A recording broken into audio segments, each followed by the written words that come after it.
burrata, it's a mozzarella that's filled with stracciatella, and you'll always recognise it because as soon as you cut into it, it's super gooey. I love it. It's actually one of my favourite cheeses.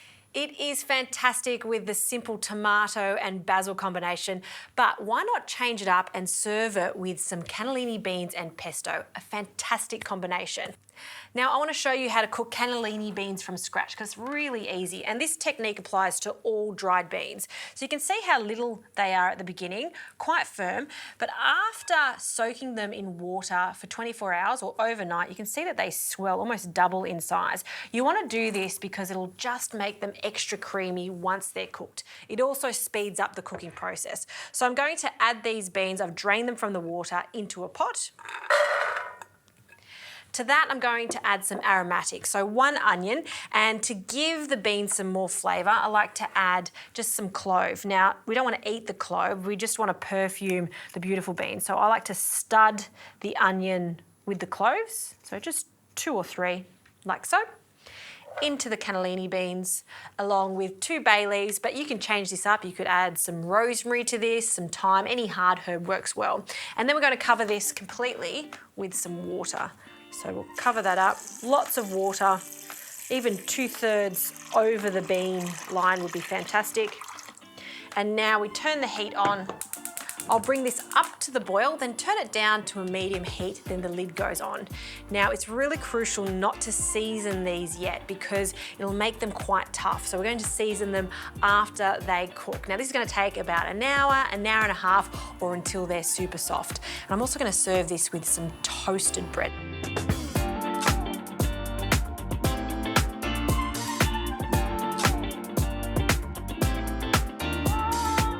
Okay, toast is ready to go. It's char grilled. And now for the beans. Look how soft and tender they become after a long and slow cook.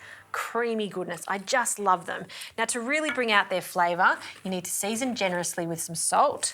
So good pinch. Okay, and the smell always reminds me of Mum's kitchen, beans slowly cooking. We'll take them out with a slotted spoon, a generous amount. I like this to be a light dinner or a generous lunch. And beans are very filling. They're also really good for you. So a few spoonfuls into a shallow bowl like this. And now for the main attraction here, which is that gorgeous burrata. What I like to do is just carefully take it out of the water. You can see how soft it is. And I like to break it up in the bowl first, and just see when you just break it open, it just bursts open. Then I'm going to add a generous spoonful of that to our beans. Oh, look at that. So 1 ball is enough for 2 people. To that, I'm going to add some pesto. You can make homemade pesto or store-bought is fine. A generous spoonful of that. I just love how it mixes in with the cheese. To bring it all together, a good amount of lemon zest over the top. It's looking good. Some freshly cracked pepper.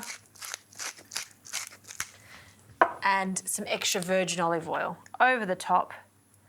And that is a very simple lunch, full of flavour, a little bit of crusty bread on the side. I might just cut that in half. Pop that on the side, and that right there is just such a yummy dish.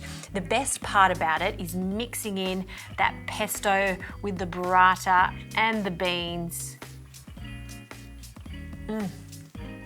That is like the ultimate combination. You won't be able to stop at 1 spoonful because it's that good.